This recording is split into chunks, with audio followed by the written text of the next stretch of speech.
It's the oldest inboard powerboat race in the nation, dating back to 1911. To be running continuously for 100 years is an absolute feat in itself. And each and every summer for the past century, the Choptank River in Cambridge, Maryland has erupted with the roar of finely tuned race engines. You know, there's nothing better than 4 6-liter hydroplanes going through a turn together. The spray of 20-foot rooster tails. First turn here is the tightest turn on the circuit. And the excitement of deck-to-deck inboard hydroplane and runabout racing. Sometimes we're a foot apart, sometimes we're 10 feet apart. That can happen within 2 seconds. And for the 100th anniversary of this great race, and for the first time ever in the United States, a Triple Crown will be staged for inboard powerboat racing. A U.S. Summer Nationals, a Canadian Nationals, and a World Championship. The Cambridge race, it's always been a premier event. Having this Triple Crown event here this year just made it that much more special. Triple Crown is what's brought them here this weekend, and it's the 100th anniversary. And coming up next, we'll have the first of 2 broadcasts from Cambridge, Maryland, as the stock inboard powered boats will look to make history running for a Triple Crown. What comes out in top, though, is good teams, and we got one of the best. It's the 100th anniversary of the Cambridge Classic and the Triple Crown of inboard powerboat racing, presented by the inboard category of the American Powerboat Association. It's all coming up next, right here from Cambridge, Maryland.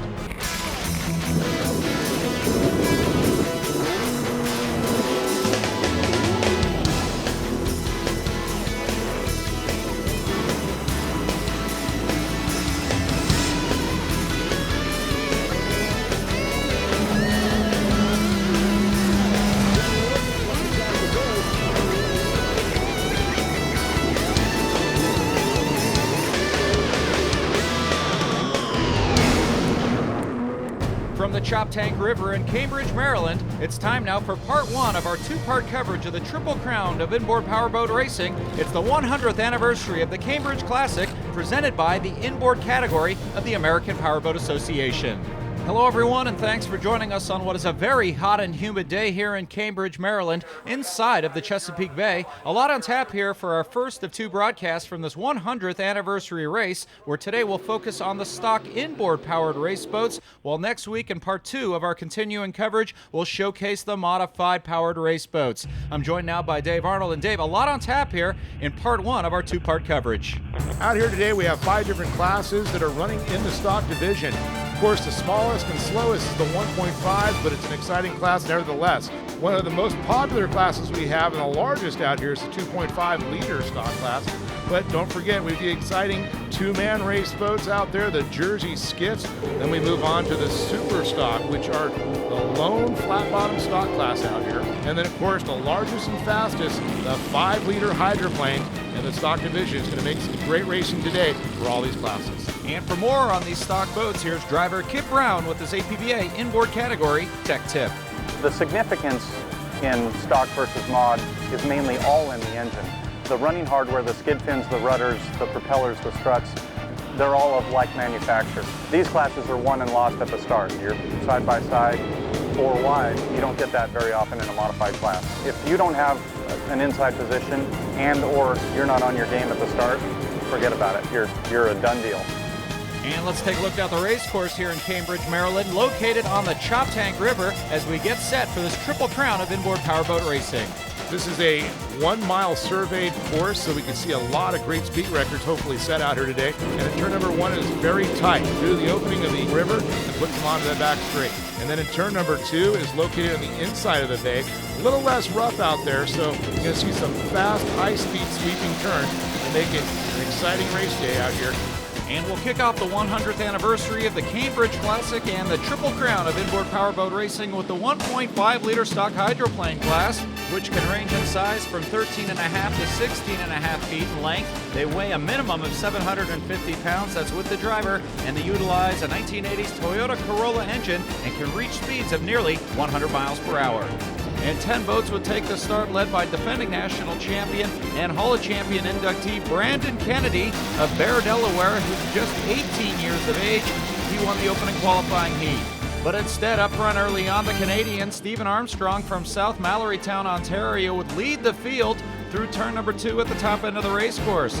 Armstrong would be followed closely by fellow Canadian Jonathan Abbott and the defending national champion Brandon Kennedy, who was forced to start from the outside. With these boats, you got to be real smooth. So my boat's set up basically to be on the outside and just hold a nice arc and be smooth. It's fast enough to win from the outside, but these guys are getting a lot faster, and it's going to be difficult. And Kennedy, having prepared his boat to win from the outside, would then begin his run along the back straightaway, first picking off Jonathan Abbott to move into that second position with his sights set on the leader, Stephen Armstrong. And Kennedy, the son of a legend, George Kennedy Jr., a 3-time Hall of Champion inductee and a national champion in virtually every inboard class, would then catch the leader Armstrong from the outside and get past the Canadian for the lead. With our setup, the boat will win from the outside as long as I don't screw up the start too bad. And the 18-year-old phenom wouldn't look back as he would uphold the Kennedy name by winning the Triple Crown in a come-from-behind victory. So Brandon Kennedy, the 18-year-old from Bear, Delaware, is your champion. Those first 2 laps, I was getting worried that I couldn't catch him, but it's amazing to keep my family's name going, winning. Like I said yesterday, I learned from my dad, learned all his secrets, so. And when we come back, the most popular class in all of inboard racing, the 2.5-liter stock hydroplanes will be on the water, so stay with us as you're watching the 100th running of the Cambridge Classic and the Triple Crown of inboard powerboat racing presented by the inboard category of the APBA. Coverage of the 100th Cambridge Classic and the Triple Crown of inboard powerboat racing has been made possible by the inboard category of the APBA, by the Cambridge Classic Powerboat Regatta Association, by the Dorchester Chamber of Commerce, and by the Choptank Electric Cooperative.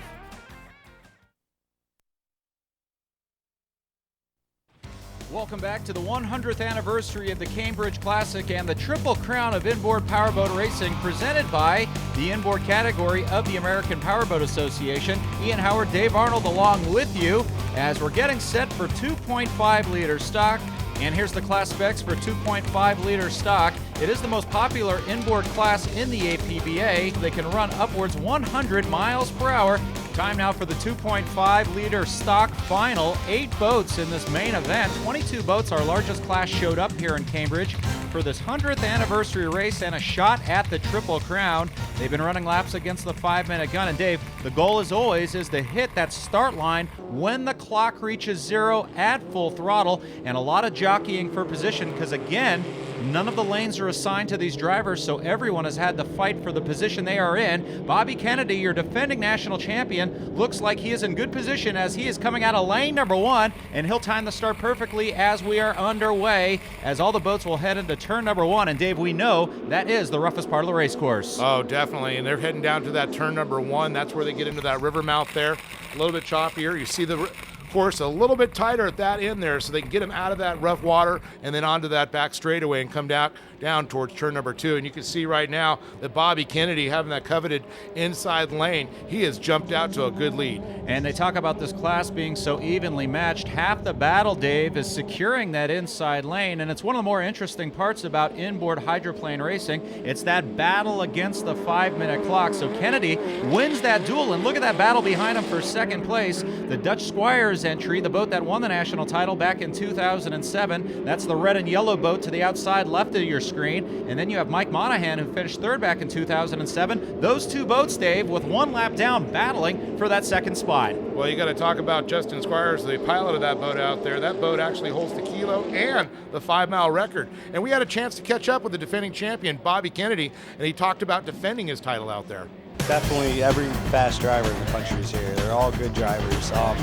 I don't really like the target on my back. I usually like being the sleeper, you know, the guy that they don't expect to come and pull off a win, but I'm definitely expected to do good here this weekend, so I have a lot of weight on my shoulders. So nice to hear from Bobby Kennedy trying to defend his title from a year ago, and that's no easy task, Dave, as we have 2 laps down, 3 to go. But you're also looking, when you look at the history of this class, a very old division of racing which began pre-World War II, Dave, when they were using old Ford flathead motors. And of course, this class has evolved to its present time, where they're running a very reliable Ford engine, which you see in the Mustangs, Tempos, and Ford Ranger pickups back from the 1980s. But it just shows you still how reliable those engines are. Yeah, it just really shows you how reliable that Ford power plant's been in for so many years. They went with the V8, went to the 6-cylinder, then went to the 4-cylinder Pinto-style motors, and then, as you mentioned, they got to the 4-cylinder that runs in the Mustangs and also the Ford Rangers.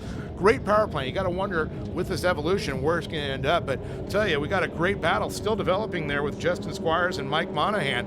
These guys are battling, but Mike Monahan has that inside line, but you can see every time that Justin Squires is shot to the outside, he's got great momentum, shooting and use that slingshot move. 3 laps down, 2 to go for a national title, as well as a trifecta, a World Championship and a Canadian Boating Federation National Championship, as Bobby Kennedy along the back stretch closing in on defending his title from a year ago. And Dave, a lot of history here at Cambridge, 100 years of powerboat racing, as we're just off the Chesapeake Bay on the Choptank River, and we're approaching that 4-lap barrier here. We'll have the white flag out, 1 lap to go, so it looks as if Bobby Kennedy will prevail in this one, but the battle continues to be for that second spot, as our fastest boats out here this weekend are 1, 2, and 3. We talked about Kennedy winning his 2 heats, and then Justin Squire finishing 2nd and 3rd in his qualifiers, then Mike Monahan a 2nd and a 1st. They always talk about that inside lane always being a little quicker. Not seeing working out for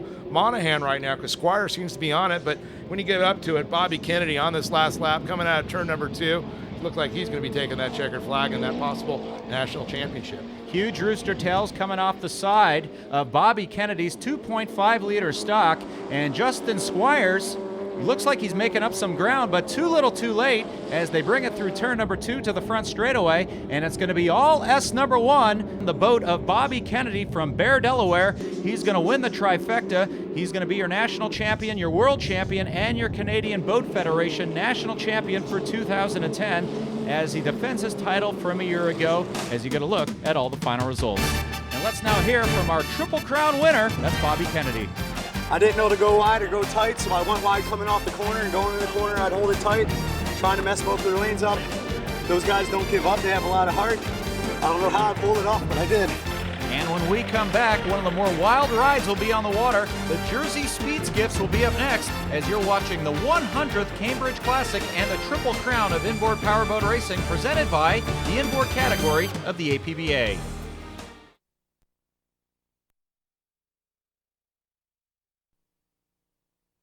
Welcome back to the 100th anniversary of the Cambridge Classic and the Triple Crown of Inboard Powerboat Racing, presented by the inboard category of the American Powerboat Association. Thanks for joining us alongside Dave Arnold, Ami, and Howard. A very hot and humid day here inside of the Chesapeake Bay as the Jersey Speed Skiffs, this is an East Coast-based class, getting set to run for their main event, and already a lot of jockeying along the back stretch as you see the JS7 of Roger Harris and John Shaw going around the JS62 of David and Sked Paraskevis. So we might have some penalties there along the back stretch as these boats are jockeying for position. And before we get underway with the start, here's the class specs. The Jersey Skiffs originated along the Jersey Shore. It's a 2-person racecraft, 16 feet in length. They run a Chevy 283 cubic inch engine, and they can reach speeds of upwards 80 miles per hour.